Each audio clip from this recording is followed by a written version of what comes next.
Before this episode starts, I just want to take a moment to remember the Bibas family. As we all know, over the past few days, it's been revealed that they were murdered by Hamas not long after they became hostages back in 2023. Not only that, but I really pray that we find the body of the mother. Again, this whole situation, I've been watching it unfold over the past few days, as I'm sure we all have. It's been harrowing and disgusting to see the depths that Hamas will sink to. I mean, I've not personally watched the footage from October 7th, but I know that it's shocking and some people describe it as just not human, and I think we're getting a real glimpse into that with this situation. You know, there were small kids involved in this. Literally a 10-month-old child was one of the victims. And honestly, so as I say, I just wanted to take a moment just to acknowledge that and to remember who started this conflict, who the victims are in this truly, and that we really strive for peace in whatever way that is going to be achieved. But I truly believe that as much as both sides have done wrong in this conflict overall, Israel, especially after this incident, has every right to protect its people and to get those hostages home. So I just wanted to mention that because it has been a big thing. I know I don't talk a lot about the conflict on this channel. We stick a lot to the kind of what's going on in the UK, sometimes what's going on in the US, and I'm sure I will mention it a bit more in sort of the coming weeks because obviously Trump's been getting involved as well. But yeah, I just wanted to start this episode with that. But moving on to another violation of human rights, Tommy Robinson, which if you've been following my shorts on this channel over the past couple of weeks, you know, I've been basically doing daily short updates because more things have been coming out, and it's been interesting, shocking, and really important to address. So let's get into today's podcast episode. Welcome back to Playing in Politics. If you're new here, hello, my name's Anna. You might have seen my shorts, as I've mentioned before, talking about all sorts of things, but this is where this channel started. It's my politics and makeup podcast, so basically I talk about politics and do my makeup at the same time. If you're aware of a YouTuber called Bailey Sarian who talks about true crime and does makeup, that's where I got the concept from. I like to say it's like Bailey Sarian just without the murder, but recently I haven't been able to say that because a lot of stuff's been going on. So yeah, I just basically talk about whatever topic I want to talk about. So today we're going to be recapping everything that's been going on with Tommy Robinson and how much of a violation of human rights that is, and at least we're going to be asking the questions, because at the moment there is an open letter trying to get the UN involved because this could potentially be a violation of the European Convention of Human Rights, which is something that normally we're like boo with the, you know, EU courts and whatever, but in this situation I feel like it is important. So we're going to get into this. If you're curious about the makeup side and everything, I don't tend to talk about it as much. I do tend to just list what I use in the description, and we just tend to sort of get into this. So yeah, and for once I'm not filming like at the sunset, like I'm filming kind of mid-afternoon where we're gonna have good daylight for all the episodes, so yay me, I am improving. But yeah, so let's start at the beginning with Tommy because a lot of stuff's been happening. I just got moisturiser in my hair, great start, and but yeah, so as I say, well, let's start at the beginning. Let's start with the obvious, okay? Tommy should not be in Woodhill. Goes without saying, but you know, as we've said it so many times, but the more that we say it, you know, it's important that we keep saying it, you know what I mean? He should not be in Woodhill. He is in there for contempt of court, it's a civil offence, and he's in Woodhill. Not only is he in Woodhill, he's in Woodhill on solitary confinement, which is stupid. Now, it was bad enough when we first found out about this, whereas he was moved from like Belmarsh, wasn't it? He was moved to Woodhill, and that was obviously a massive scandal, as it should have been when that first happened, but as I said, it's just got worse.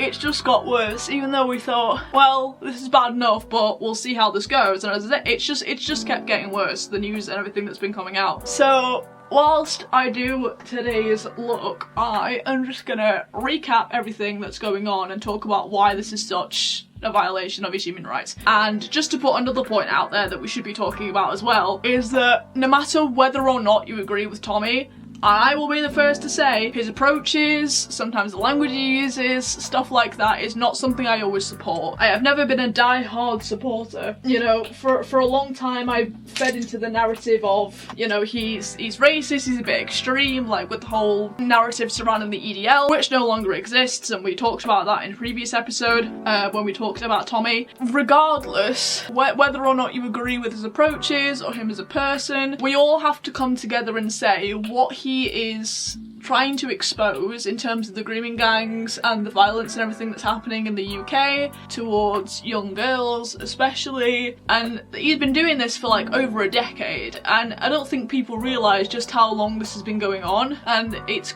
good in a way that some of us are starting to listen to him a bit more and regard him less as an extremist and actually, you know, get behind it, because not only has he been exposing corruption within the state and kind of what groups that they protect and all these kind of things and what they're letting them get away with, not only is he doing that, but through what he's going through in prison right now, it exposes even more establishment corruption and who they are willing to bend the rules on human rights for if they don't deem them as worthy as other UK citizens because they've been calling out the establishment, you know? Like, there's a lot, it has a lot of layers, this story, doesn't it? As I say, it all started with, of course, him being put in solitary confinement and everybody losing their minds, as they should.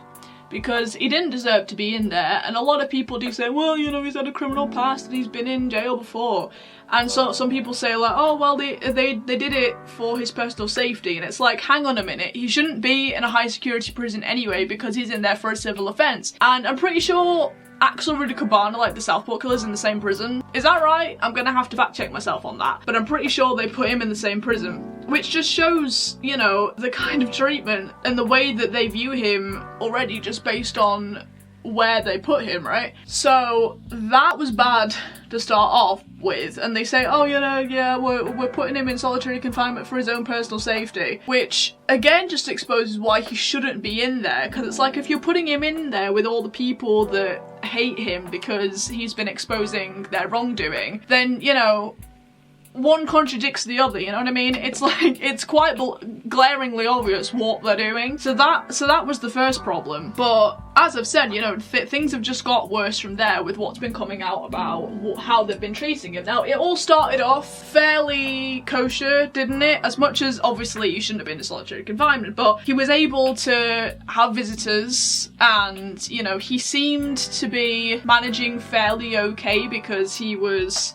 keeping up with the outside world through GB News on his TV, and we'll get to this. He was fairly sort of okay, especially because he was still getting some contact with, you know, his loved ones, like his ex-wife and his kids. So that was all kind of okay. However, now, as we all know, Tommy is classed as like an independent journalist, right? There's a lot of people you might watch on social media right? I've talked about Maya Tusi quite a few times on this channel because he's a friend of mine, and he is also like a friend of Tommy's, and he was also going to visit him, and I feel like he only got to visit him once before all this stuff started kicking off, but yeah, we'll get to this. So because of the nature of a lot of his friends' jobs, which is fair enough, you know, up with the independent media, that was one of my last episodes on this channel, was talking about the rise of the independent media and how good that is and the death of the mainstream and all that stuff. I'm gonna tell like a lot more of a personal story about like my friendship with Maya Tusi, all that stuff. If you want to go watch that after this.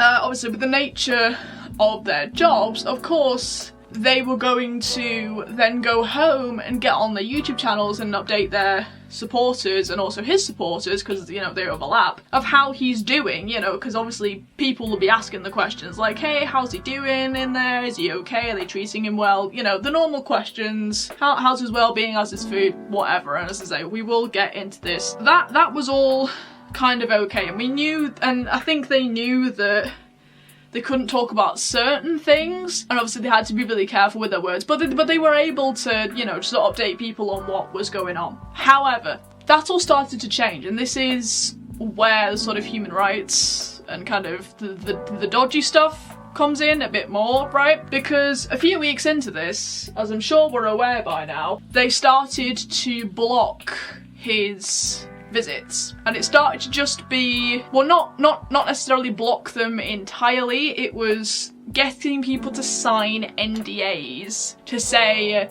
if they were going to visit him that they weren't going to talk about the visit on their social media platforms, which is a free speech violation, I think. I mean, they weren't saying anything too scandalous. Even when Maya went to visit him and he updated people, like, he was like, yeah, I don't think he even said anything that bad, that he just, like, updated people on how he was doing. Because of course everyone was being careful because they didn't want to get in trouble, right? Fair enough. You're gonna be sensible about these things. It's, you know, common sense. But for them to then go, no, you're not allowed to say absolutely anything, that's where the eyebrows were raised, because because you start to think to yourself, why? Why are they trying to do this to him? Why are they trying to stop people talking out about how he's doing in prison and stuff? Like, what are they trying to hide? Because clearly it's something, right? And this, as I say, it started small like this, and where we are now, the trajectory is quite clear. If it wasn't for Tommy's team and all the updates we're getting, we wouldn't know about this situation. So it's good that people are still standing up and speaking out about this with what updates we are getting, because it gets worse, So it started out to just be like NDAs, but if you signed an NDA you could still go visit him, which was all well and good, right? So people were obviously still going to go visit him, you know, his family members and his friends, and I think a few people that he knew still went to visit him, and that was all okay. However, then the visit started to get blocked because people were not violating the NDAs, but they were still, like, going and speaking on their social media about just how he was doing. The basic stuff. Again, they weren't saying anything that was that scandalous, they weren't trying to, like, say, they were just literally updating people on how Tommy was doing in prison, because that's what people had wanted to know, so that's what they were doing. Again, they weren't trying to violate the NDAs, they were literally just updating people on how he was doing and staying within the guidelines of the legal paper that they'd signed, right? Fair enough. But the prisons were like, no, we're gonna take this a step further, and people started to receive letters saying, even though this requests for you to go visit him, even though you requested this, even if it was like 2 weeks in advance, they are now going to cancel it because there is a risk that you could talk about your experience on social media, which again is so bizarre to me. It's like, I mean, I know we are living in the social media age, and as I say, Tommy and a lot of his friends are independent journalists, so of course they're gonna be, that, you know, that's their job. They're literally just doing their job, and it's, you know, ironic that we say, like, that's why Tommy's in prison, for doing his job, you know what I mean? So it's like, it just all seems very, very bizarre to me. We live in a world where people are on social media and they do journalism, and you're stopping people from doing their jobs. So that's when things started to get a little bit more concerning, I would say. This started to ramp up with the whole him getting his visits blocked, which further isolates him, clearly, because he's already not having a lot of contact with people because he's in solitary confinement, and he's only able to, like, go into, like, the exercise thing, like, maybe once a day at this point, which has now been reduced, apparently. And even then he was getting, like, escorted by policemen, so, like, the only people he was really seeing was, like, the police escorts who were taking him to and from kind of the areas, you know. And it was also at this time that we discovered that his food was quite minimal, like, quite bare. He was getting, like, 1 tin of tuna. That's the one thing that we all keep quoting, isn't it, for, like, his food is like that 1 tin of tuna or the mackerel or whatever it was. But he was getting it from the canteen. And obviously with prison you can also order food. I know in America it's like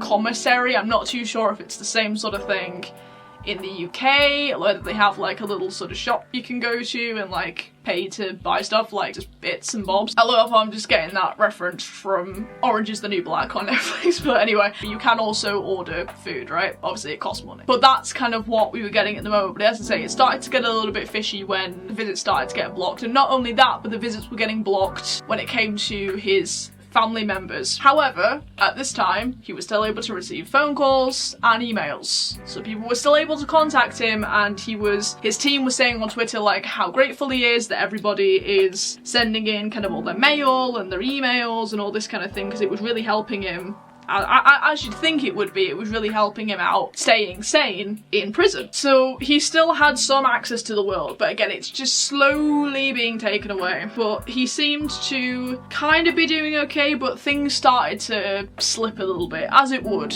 you know, because he's going crazy in solitary confinement, as any of us would, and he's slowly having his access to the world taken away. So that was the situation at that point. But again, it gets worse. So he was still able to have phone calls and emails, as I said, but this one fateful day last week, he was on the phone, I think maybe to his ex-wife, as he does, you know, because he's allowed to do that at this point. And he was talking to his son, I think, over speakerphone. Now the prison get whiff of this and go, oh no, naughty boy, that's it, you can't order food for a week, right? It's just access to the canteen, right? Which again is the minimal amount of food that he's getting, which was concerning. And you know, people had started to say at this point that he'd started losing weight, even though he was trying to sort of stay as healthy as he possibly could.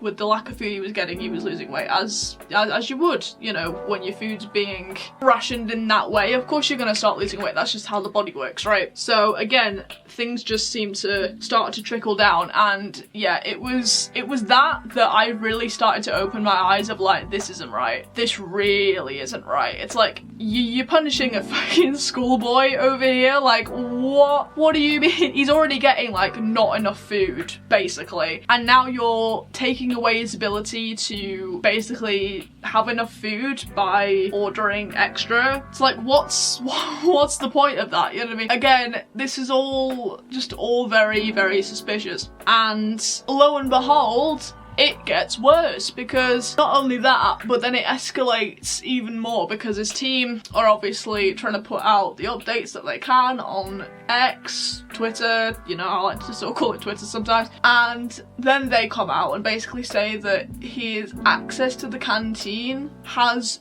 been limited. I should also mention that before the canteen access thing happened, all communications were blocked, like his emails and his phone calls were not coming through to him, so all communication was cut off, all visits had been cut off, and now his access to the canteen was being limited. Again, it's just like the bare minimum, not enough food thing, which absolute violation of human rights, like right there glaring us all in the face. Why can't you just let it? Again, he's in there for a civil offence. He's in a high security prison for a civil offence. Granted, people want to say that he's had a criminal past and all this stuff, which, okay. When people say that he's had a criminal past, here's my thoughts of it. Yes, he's been in jail before. It was some sort of fraud thing, right? And he has these reasonings behind why it was an overreaction with his sentencing and all that stuff. He's talked about that before. Do I agree that he has a criminal past? Yes. Do I necessarily believe that it's the same criminal, like it's the same sort of degree of criminal past to like assaults and things like Nigel Farage was trying to come out and say a few months ago, like, oh, he's got violence against women, which we debunked in a previous episode? No, I don't believe he has like assault charges against him. I don't believe that he was in jail for assault and things. Like the criminal past thing was just the fraud thing he was in there for. And again, you know, it depends if you want to believe his reasonings behind why that was ridiculous. Again, I don't really want to like touch that too much, because I want to focus on like the here and now and what he's doing now, or like his current treatment and the kind of how the establishment is treating him, and not necessarily focus on the past, because that's just like bad vibes.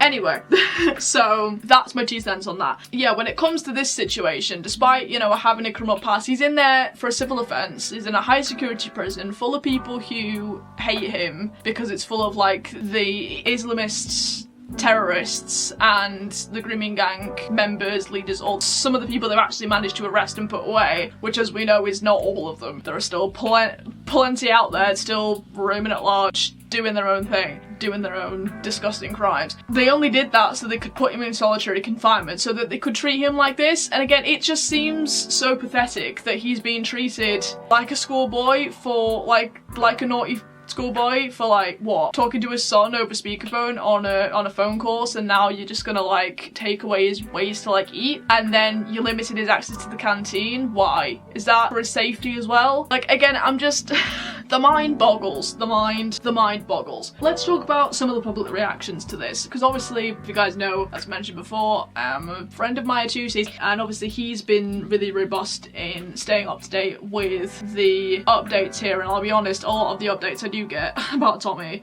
before I report them to you guys, are through Maya, so big up Maya, you are still the GOAT when it comes to this. Also, I've been watching British Stand, if you guys don't know Dan Grant, who's also a presenter on 2C TV occasionally now, because he was taken on as part of Maya's team, who I'm sure a lot of you watch as well if you're a fan of Maya and like seeing that whole collaboration. Really become a big fan of Dan's channel. Dan, you're not watching this.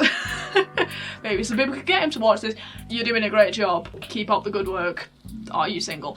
Anyway, that one was a joke. Anyway, but yeah, no, so they have both been really good. But in terms of like the mainstream people, the one person who I think we didn't expect to hear from in a positive way was Nigel Farage. Now, we did talk about this the last time we talked about Tommy in a long form video, because Farage has been quite sort of negatively outspoken when it comes to Tommy, which has been disappointing. I mean, I could talk forever about how disappointed by Nigel Farage's behaviour recently and just how it doesn't really reflect what I believe him to be. Anyway, I'm sure quite a lot of us have been a bit shocked and disappointed, a bit confused as to how he's been behaving recently. But when it comes to this, obviously the last time we really heard from him was when he tried to claim that Tommy had violence against women charges, which, as I said, I mean, I mentioned this earlier and we did debunk this in a previous episode, because that whole situation was, he had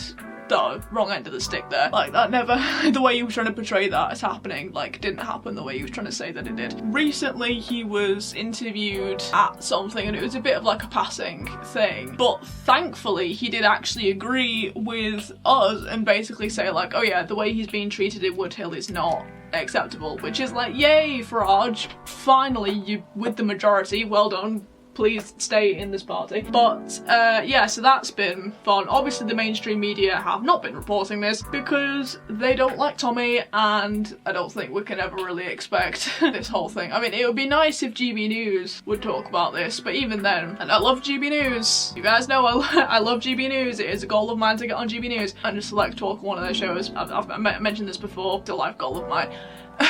Especially with this channel and everything. Yeah, they've not talked about it.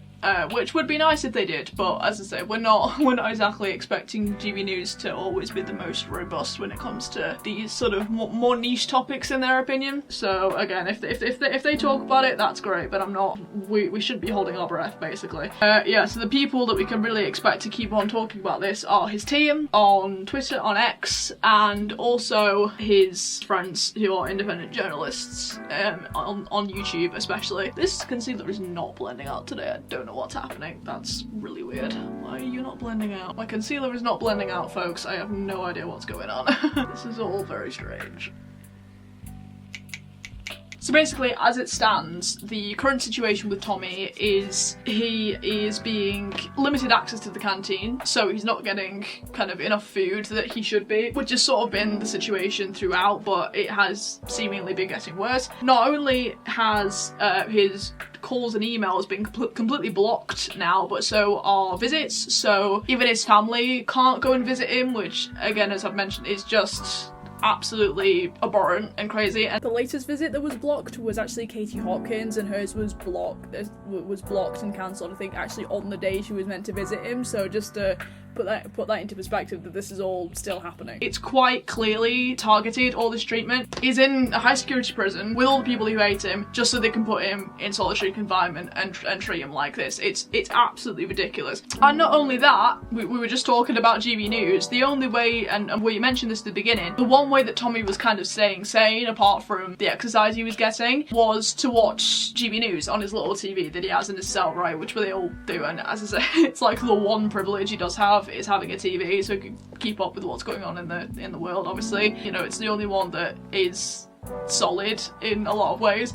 He was keeping up with GB News, and they have now blocked GB News from his TV. Why? He was on Freeview, and it was on his Freeview, and apparently they have blocked that, which is just, again, as I've said multiple times throughout this episode, it just gets worse. When you think it can't get worse and they can't sink even lower, they take away GB News. I mean, that's just what are they trying to achieve? I mean, I think we all know what they're trying to achieve. They're trying to like make sure he doesn't really get out when he's meant to. I mean, he's meant to get out, what, like July is when kind of the minimum term is up. I know he's in there for 18 months technically, but Maya Tusi's been saying that kind of he should be getting out around sort of July time, and I think they're trying to bet that he's going to be in a really bad state when he gets out, or just doesn't get out at all, which is really scary to think about. But honestly, with the way that they're treating him, it doesn't seem that crazy to think. I mean, I don't really know that much about how he was when he got out of prison last time, but apparently he wasn't in the best state then, and obviously they're doing the same sort of thing this time with, you know, him losing a lot of weight and just overall not being great. I mean, the few people who have been to visit him in recent times, obviously before things started to get blocked, have said that, like,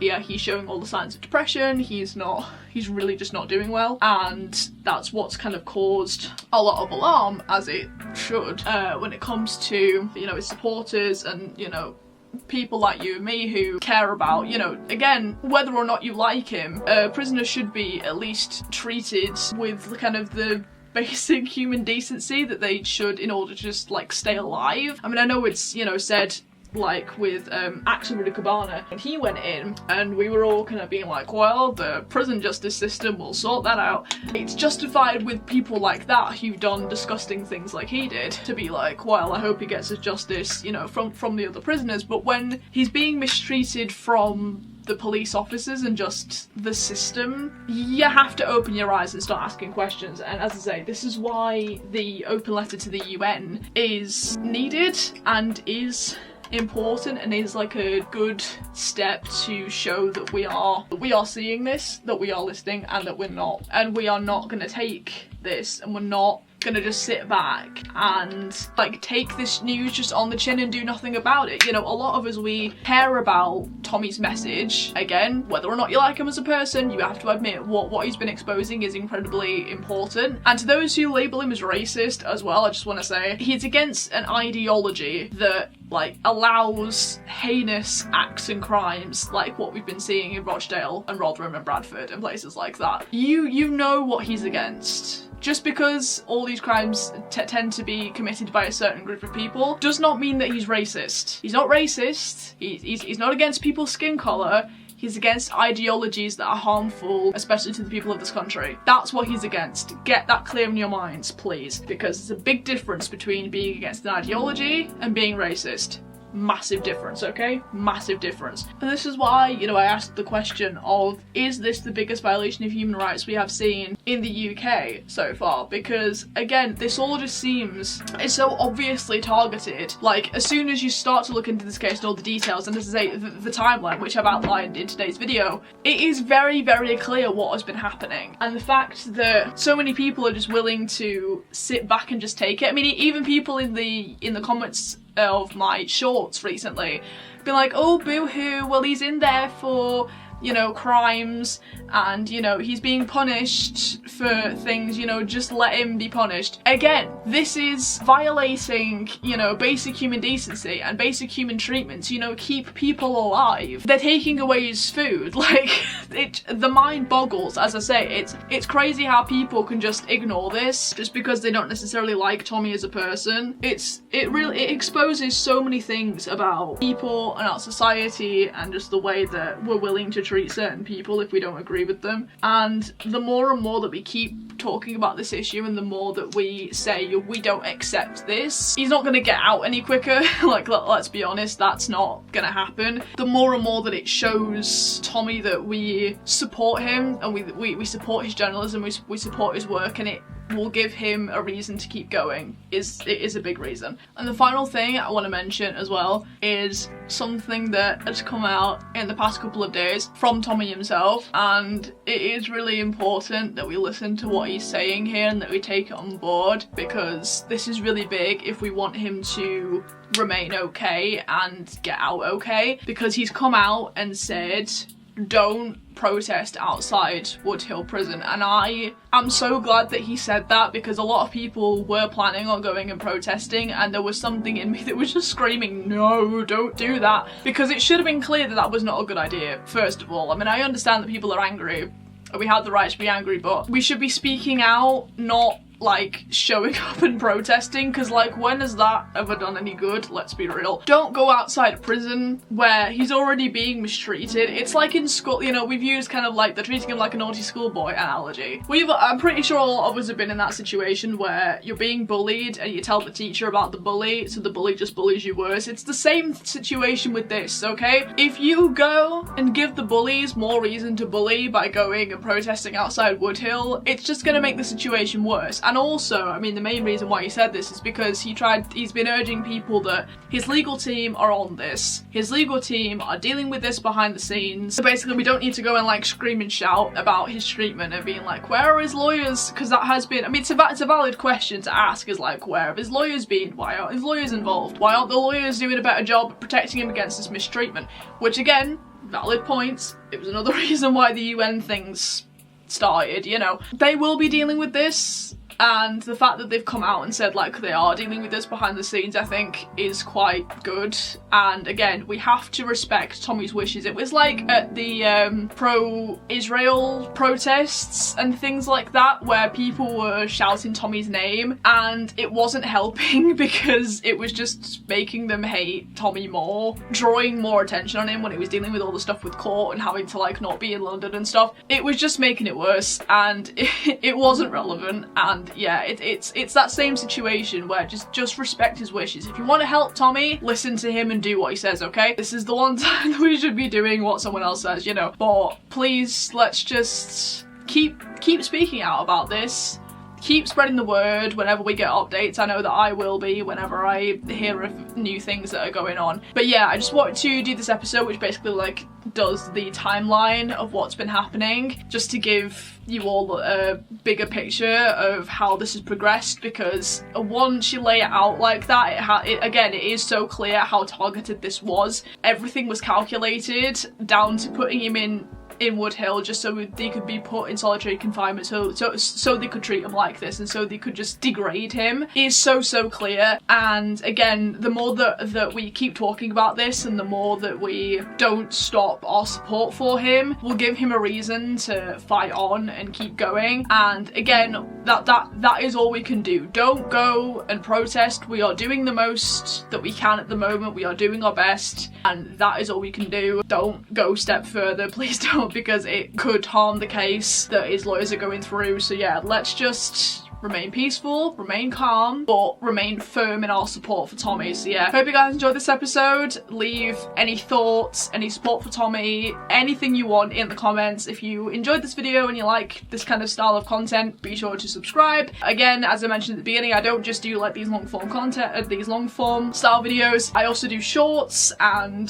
as I start to grow my channel a bit more, I'm gonna start to try and do some live streams. That is only kind of when I hit 500 subs though, because that's kind of what makes live streaming worthwhile, because I can get more interaction from you guys when I hit that milestone. So share the channel with your friends if you want, and let's, you know, start to hit those milestones. I'm really excited about where this channel's going and how well these shorts are being received. I love to hear you guys' thoughts and comments on those shorts and just on my channel in general. I love to keep the conversation going and keep the discussion going. You know, a lot of why I started this channel was to make politics more digestible and less sort of heavy. You know, this isn't necessarily like a news channel like my Atusi or British Stand is, you know. It is more of a podcast discussion channel. Do I really class myself as a journalist? Maybe on my shorts a little bit, because I do obviously like the news updates over there, more the breaking news stuff. But again, this is more of a discussion channel, trying to just kind of keep things a bit more chill. But as I say, if you like this video, make sure to leave it a like and subscribe so you don't miss out on any more